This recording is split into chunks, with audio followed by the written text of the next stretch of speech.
If you want to know how I did so much grinding and leveled up, let me wait for those guys. Okay, as I was trying to say before a flock of motorcycles flew past, if you want to know the method that I used, which took 12 hours, this is how you level up one character.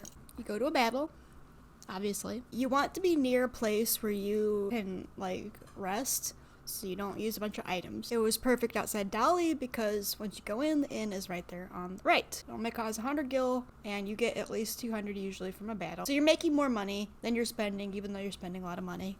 Cool. Go into a battle. You can use this opportunity to steal and raise your thief rank. So let's say there's 3 enemies.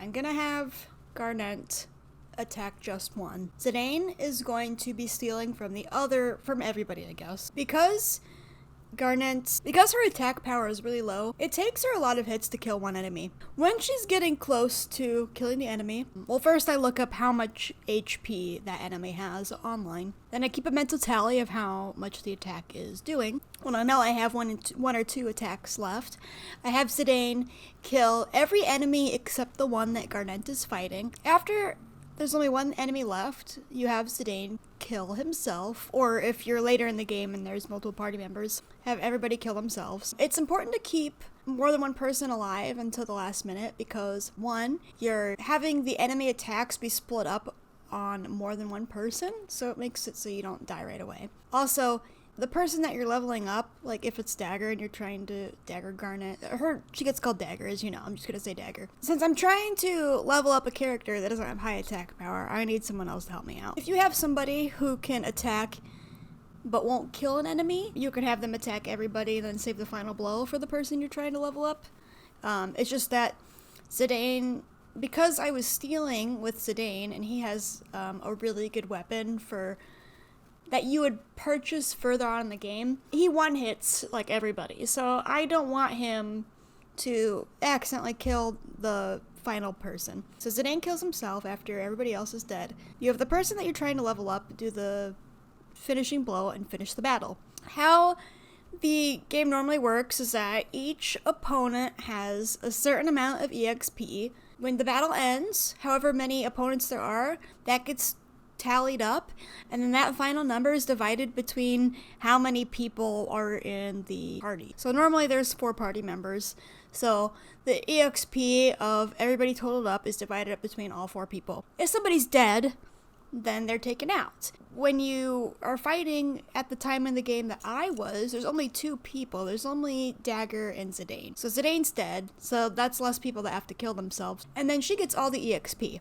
Now, it still took me like 12 hours, but that's because I'm earlier on in the game and the enemies don't have a lot of EXP. But there's also an advantage to doing it earlier in the game because obviously you can use your summons pretty much the whole time you have her rather than waiting until she gets to a high level and missing so much of the storyline in the game and missing a bunch of battles, missing boss fights, missing all those opportunities where you could have been just decimating people, that's all taken out. Now, on the other hand, it does make the battles a lot easier, but the Steam version of the game already makes it easy because it's focusing on going to the storyline. On the other hand, each time she uses the summon, because of her level, she drains completely all of her MP. So you don't want to run through a trillion ethers because there's only so many of them, and you can't buy ethers. You can only find them or get them from battles, whether it be stealing or at the end of the battle you get items sometimes. You don't want to blow through all of your ethers, so in some ways it makes the game a lot easier, and in some ways it makes the game not too easy. Even though she's leveling up a lot, her weapon that she uses never does a lot of attack, so she doesn't become super OP and do a bunch of one-hits like grinding and leveling up Zidane. That would make the game way too easy.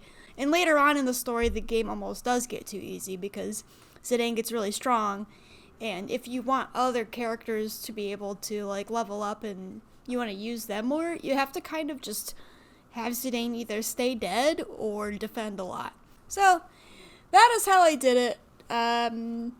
Yeah, I know that was long-winded, but it's a whole process, and it took me 12 hours, so you listening to that was a lot less time than it took for me to do all that. Yep, that's about it. Be kind to yourself and others. I will see you next time. Bye-bye.